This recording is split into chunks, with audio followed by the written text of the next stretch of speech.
Hello, welcome to Global Eye. Leaders of 8 nations, including India, China, Russia and Pakistan, gathered in Samarkand city of Uzbekistan for the Shanghai Cooperation Organization Summit. This is the first meeting of the SCO members after the pandemic. This is also the first time when Prime Minister Modi and Chinese President Xi Jinping came face-to-face after the deadly border clashes in 2020.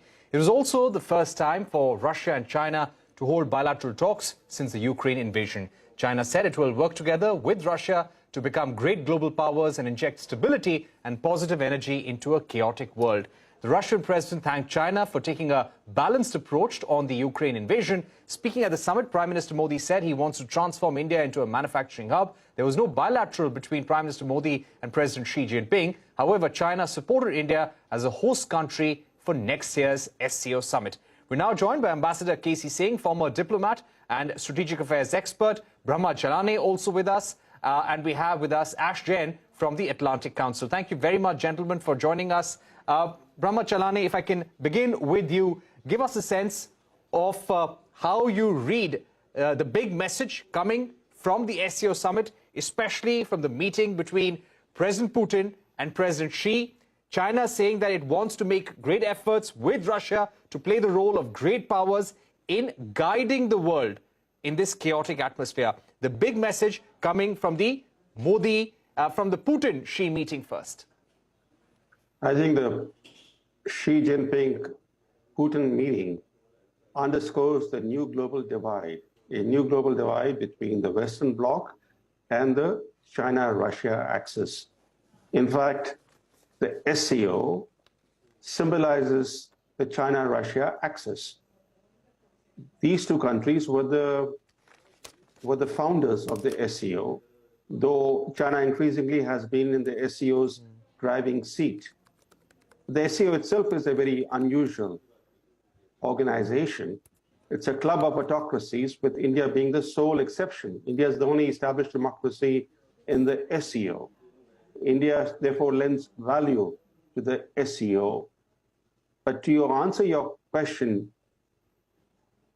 the big takeaway from the SCO summit is that the China-Russia axis may look solid, but it's actually not that solid, because China is seeking to pursue its own narrow interests. It's seeking to build energy security by taking advantage of the fact that Russia is diminishing its gas supplies to Europe, and Europe is cutting off oil imports from Russia, and that allows China to build an energy safety net that will not be subject in any war scenario, a Taiwan war crisis, subject to a US interdiction. So for China, Russia's troubles are good news to enhance its own economic and military power. And as far as India is concerned in this bigger picture, India wants to serve as a bridge in the new global divide, rather than getting squeezed by both sides. But one can argue that India is already facing a squeeze from both camps. China, as you know, has stepped up military pressure on India, and the US is returning to rearming Pakistan, as highlighted by the New Deal to modernize Pakistan's F-16 fleet. Right. Let me get an Ash Jain. Ash, how do you see messages coming from Putin and Xi? Putin went on to say that there are now new centers of power which cooperate with each other. So how do you see statements coming from Putin and President Xi? Yeah, well, it's been interesting to watch the developments between Putin and Xi Jinping at the summit. Clearly, Putin, in his opening remarks, suggested that there were some differences, particularly between the Chinese and the Russian views on Ukraine. He said that he sees and understands that China has some concerns. This was a surprising admission coming from Putin, who wants to project sort of solidarity with China. But the overall message, I think the overall symbolism of the meeting, the fact that the Chinese and the Russian leaders have come together in this setting, suggests that they continue to support each other with their broader global agenda, pushing back on the West, pushing back on the US-led international order, They see that they're trying to create a kind of club that makes the world safe for their autocratic systems of government. And what we saw in the larger messaging and the fact that this was Xi Jinping's first visit outside of China since COVID began, a visit that made clear that he wants to stand together and show the world that China and Russia and the other Central Asian states are acting in one voice, in one setting, in terms of looking at the challenges facing the global order. Now, India's participation in this summit is another story, and it's clear from the Russian and Chinese perspective that they would like to engage a broader grouping that includes India and others as they stand up to and project this kind of anti-Western global vision. India itself is a little bit of a misfit as a long-standing democracy in this club. Right. Let me get Ambassador K.C. Singh. Ambassador K.C. Singh, in the past as well, Russia and China have spoken about their friendship. They have gone on to say that they hope that this partnership will be an example for international relations across the world. Do you think the closeness, the proximity of the two leaders, of the two countries at the SCO summit was symbolism limited to the SCO summit, or is there a larger significance for the evolving global order as a result of their statements? Well, firstly, look at the difference between the language used in Beijing at the end of the Olympics there, where they talked of no limits partnership. And this is before Russia opened its Ukraine campaign. So there the Chinese were looking at a much broader engagement with Russia in terms of the context then existing.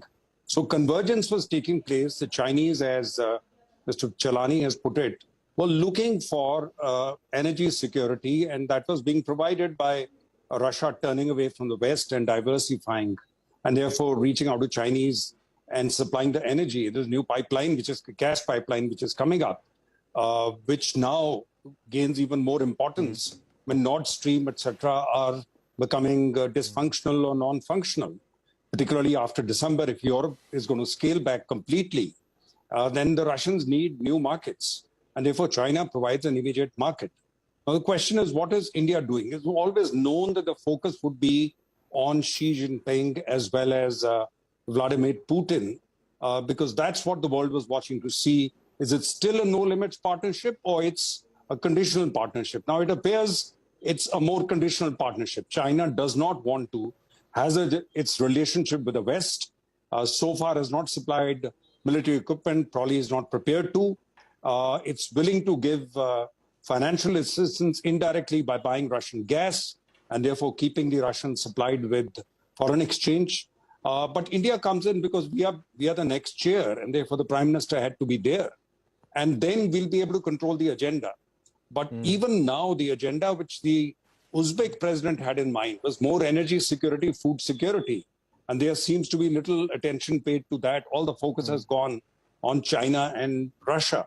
Now, as far as India is concerned, Prime Minister is talking of India as an innovation hub, supply chain diversification, resilience. Now, how are you going to have supply chain resilience if your relationship with Pakistan is not normal? You know, if Article 370 abrogation is going to upend your relationship with Pakistan to the extent that you can't even meet or the Prime Minister doesn't want to, the two Prime Ministers can't meet the Prime Ministers of India and Pakistan, how are you going to open up the space to India's West? Because Pakistan will not allow you access to Central Asia. You can go via Chabahar and Iran, but certainly Pakistan is not going to open it. And the shortest route is always going to be this way. So therefore, we can talk of resilience, talk of linkages to Central Asia. I don't think they are investment-rich countries in Central Asia who are going to be bringing investment in. So in a sense, there is a slight disconnect between Prime Minister's message and what SCO is all about. SCO was always about security. It was founded 3 months before 9/11. And therefore, it was the concern from Taliban control of Afghanistan which created this, the birth of SCO. And then it has focused on terrorism, on drugs coming out of Afghanistan. But post-2001, when the Americans arrived in Afghanistan, in Kabul, and a West American-friendly government took over, The Chinese then brought in their Belt and Road and expanding the network, and therefore talking of infrastructure diversification. So are we on the same page as the Chinese when we talk about it? No, because the Chinese are looking at CPEC, their communication to the Indian Ocean going through Pakistan, whereas that is not available to you. You are not going to be linked into that. You have shown some interest, but that's not going to work for you. Or they're linked through Central Asia to Europe and the Gulf. All right. So the focus is going there. So where does India fit into it? I don't know. As long as we don't normalize relations with China and Pakistan. Right. So that's an important message. And one of our panelists also said earlier that India was probably a misfit in this setting. Here, the entire focus was on Putin and Xi Jinping, and India, of course, and the Prime Minister making this point about food security, also about how they can help the world with their own startup story as well. But let me get Brahma Chellaney once again. Brahma Chellaney, there was a lot of conversation, a lot of speculation about a possible Modi-Xi meeting on the sidelines of the Uzbekistan SCO summit. It was widely believed that the disengagement that happened at PP-15 Hot Springs Gogra area along eastern Ladakh was a step in that direction. But over here, we did see them standing next to each other in a group photograph. But beyond that, there was no conversation, no bilateral, no handshake. So how do you see this turn of events? Well, first, looking at it more broadly, India can expect no respite in strategic pressure from China, even as China rakes in growing profits from its lopsided trade relationship with India. China is strengthening its access with Pakistan. It's trying to weigh down India. And all that leaves India's options more constrained. Now, in this bigger picture, whether Xi Jinping and Modi met or not, the bigger picture doesn't change. But it's still possible that there may be a Modi-Xi Jinping meeting this evening because the bilaterals are still going on. And it's possible that we might be surprised with a Modi-Xi Jinping meeting. But even if it were to take place, we should remember that this won't be a meeting that is going to lead to any breakthrough. After all, Modi has met Xi Jinping how many times? 18 times. 18 times he met Xi Jinping, and yet the Chinese committed encroachments in Ladakh. They stabbed India in the back, despite Modi bending over backwards to befriend China. The first foreign leader Modi hosted after becoming prime minister was Xi Jinping. And what did Xi Jinping bring as a gift? He brought a Chinese encroachment in Ladakh in 2014. So the more India has sought to engage with China, the more China has pretended that it's engaging India while it has been working to contain India. So a Xi Jinping, Narendra Modi meeting is not going to make much of a difference to the bigger picture that India faces growing strategic pressure from China. And it has to deal with that pressure not through showmanship, diplomatic showmanship, which is what we increasingly are focusing on. In recent years, every China-India meeting has been overhyped in India, especially by the Indian media. And yet, our troubles with China have been growing. So India needs to fundamentally change course. It has to not shy away from employing leverage where it has leverage.